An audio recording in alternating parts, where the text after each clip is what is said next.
Hello friends, இப்போ நம்ம வந்திருக்கிறது தான் இடுக்கன்பாளையம் ஆஞ்சநேயர் கோயில். கோவை மாவட்டம் மேட்டுப்பாளையம் அருகே உள்ளது இடுக்கன்பாளையம் கிராமம். இங்கு அனுமந்தராய சுவாமி கோயில் உள்ளது. ஆலய நுழைவு வாசலை கடந்து உள்ளே நுழைந்ததும் கல் சிற்பங்கள் நிறைந்த கொடிமரம் உள்ளது. அதன் அருகே தலவிருட்சமாக ஆலமரம் நிற்கிறது. கொடிமரத்தை தாண்டி உள்ளே சென்றால் அனுமன் வீட்டிற்கும் சந்நிதி உள்ளது. இந்த பகுதி சுமார் 900 வருடங்களுக்கு முன்பு பசும் சோலைகள் நிறைந்த நந்தவனமாக இருந்துள்ளது.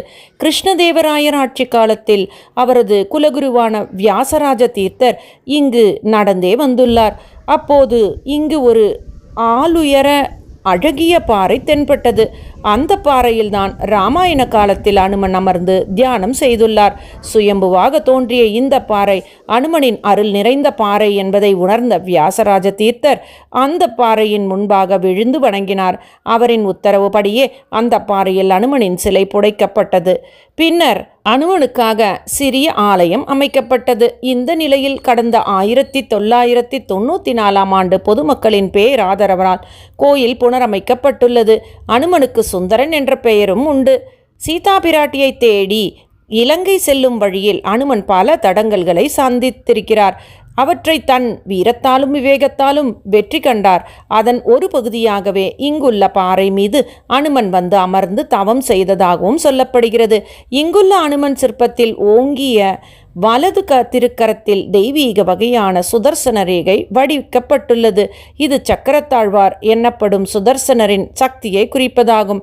எனவே அனுமனை தரிசித்தால் நவக்கிரக தோஷங்கள், முற்பிறவியில் செய்த பாவங்கள், இப்பிறவியில் ஏற்படும் துன்பங்கள், நோய்கள் அகலும் என்பது பக்தர்களின் நம்பிக்கை. இங்குள்ள அனுமனின் திருவடியில் பல்வேறு தோற்றங்கள் மற்றும் மற்ற கோயில்களில் உள்ள சிற்பங்களை விட மாறுபட்டு உள்ளது. தன்னை நாடி வரும் பக்தர்களை காக்கும் பொருட்டு வலிமை பொருந்திய இடது திருவடியை சற்று முன் வைத்த நிலையில் அனுமன் அருள் பாலிக்கிறார். இந்த திருவுருவை வணங்குவோருக்கு நான் என்ற ஆணவம் நீங்கும், நாம் என்ற ஒற்றுமை மனதில் பிறக்கும்.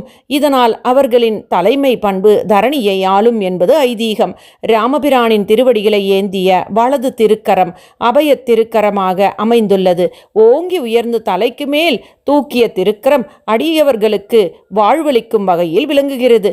தெய்வீகமான சௌகந்திக மலரை கொண்டு ராமபிரானின் திருவடிகளை ஆஞ்சநேயர் பூஜித்ததாக புராணங்கள் கூறுகின்றன.